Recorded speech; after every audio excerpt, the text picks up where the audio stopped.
Så introduktion til min paddock, det er, stallen, de kan gå ind i. Det er en almindelig stald, jeg bare har åbnet op til, så de kan gå ind. Så er der åbent mellem 2 bokse. Og så en lille grusbane, jeg har her. Jeg kan lave lidt. Og der er huset, så der kan man sidde på terrassen og kigge ud. Og her kan de selvfølgelig bare gå ud.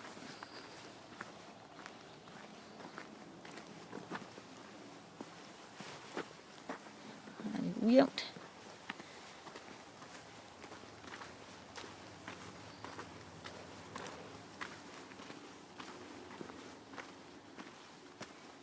Så her skal vi have lagt en masse jord og grus på, så de ikke bare skal gå oven på de her sten. Men det går nu meget godt. Og så kommer vi op i skoven heroppe, den lille stykke skov, jeg har. Der er de ikke så meget for at stå nu, men jeg tror som sagt, at det er på grund af alle insekterne. For jeg har hængt et hønnet heroppe med store masker. Og der er altså en lyst nok, altså det er ikke fordi de står og bliver klemt inde af træer.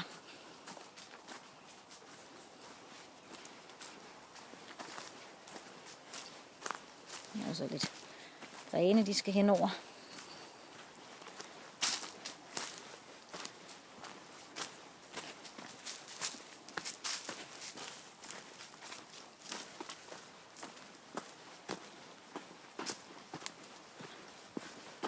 Så.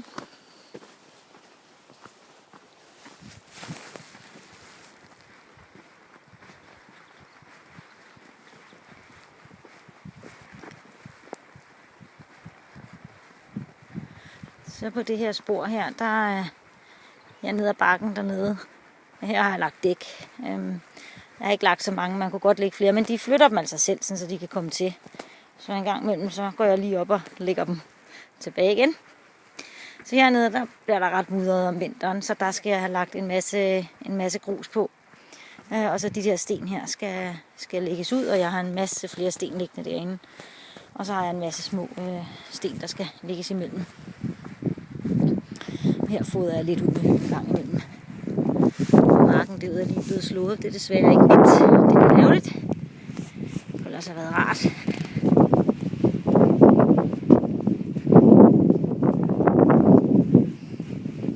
Så går det lidt nedad igen her.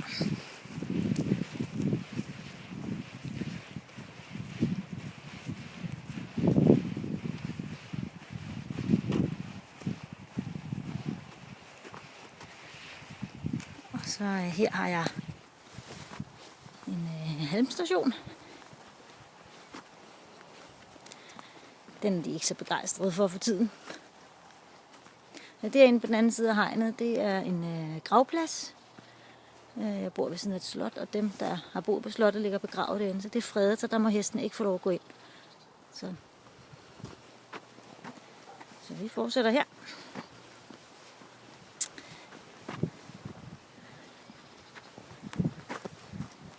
Og her har de jo så selv lavet spor, som man kan se, selvom der er ret bredt. Og grunden til at have så bredt her, det er fordi om vinteren er her så mudret. Så der kan jeg lukke af på midten, sådan så jeg kan få 2 spor her. Og så er huset, så kan man sidde deroppe og se ud på hestene, når de går her. Og den mark der, den har jeg ikke brugt, der har jeg ikke lavet spor på endnu. Jeg synes, at det bliver alt for meget græs, hvis jeg skal lave spor på mere. Jeg har 780 meter nu. Og til 2 heste, der er det rigeligt, fordi de når sgu ikke at græsse det hele ned. Og jeg har ikke råd til at lægge grus på det hele. Så det her, vi kommer ind til nu, det har jeg åbnet op for i år. Det har jeg lavet i år.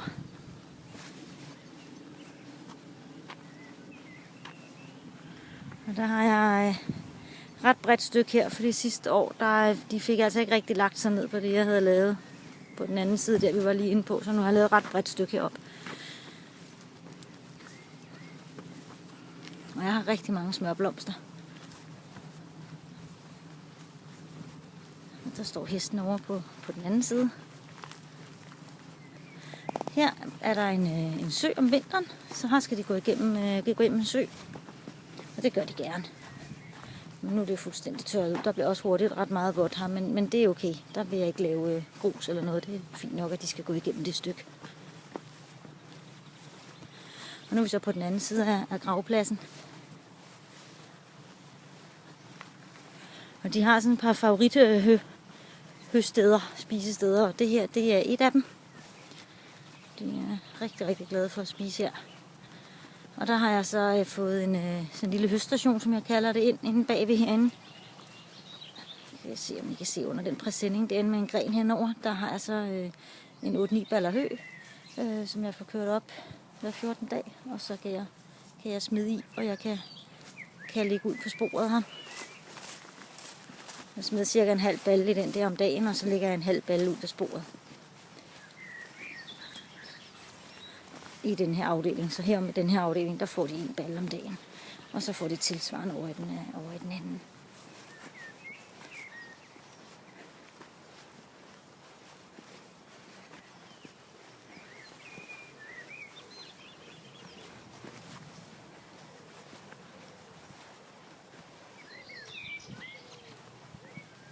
Og så hernede i den fjerneste ende af alting, der har jeg lagt et par æblegrene. Dem gider de godt nok ikke at spise i nu, men jeg går ud fra, at det gider de nok til vinter. Og så skider de hernede. De skider faktisk meget pænt i hjørnerne. Her er saltsten. Jeg er sgu lidt i tvivl om, hvorvidt de bruger dem. Sådan en mineralsten og saltsten og Himalaya-sten. Så kommer de.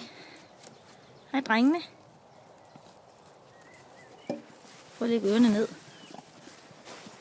Ja. Store dreng.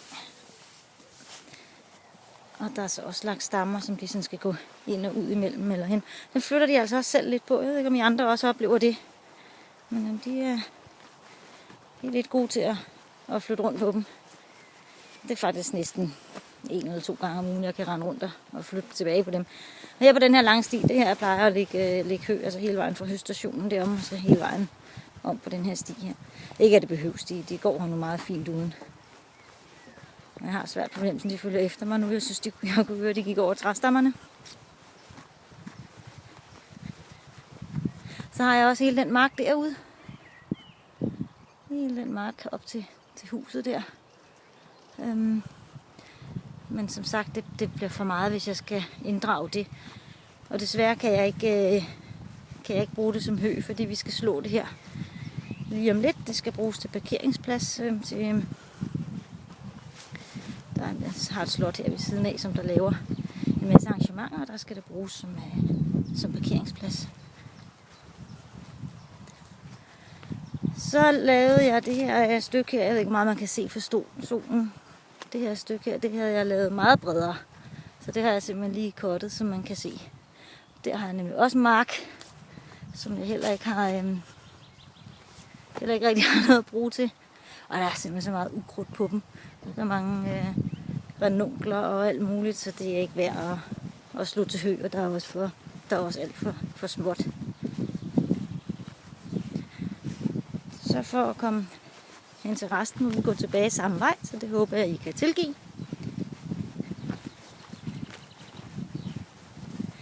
Det er også sådan, så folk skulle kunne komme ind på den her gravplads her. Så derfor så har jeg måttet lave et led langs med hegnet der, så folk kan gå igennem. Op på den anden side af det høje græs, der er der også et led, så folk kan gå igennem og gå ind. Og så skal de gå her, og så kan de gå ind der. Og gå ind på gravhøjen og besøge gravpladserne derinde.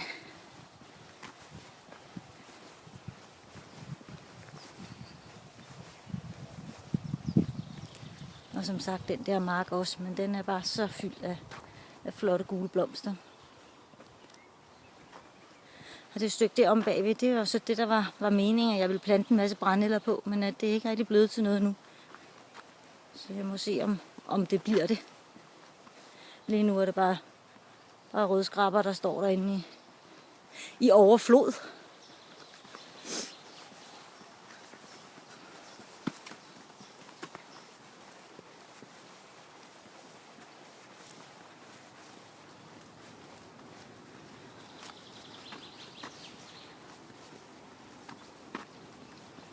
Her bliver det også rigtig mudret om vinteren, så på hele det her stykke her skal der drænes, og der skal lægges grus.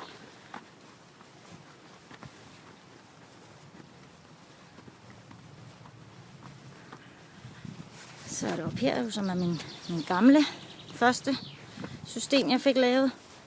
Ind under det her kæmpe græntræ, jeg har.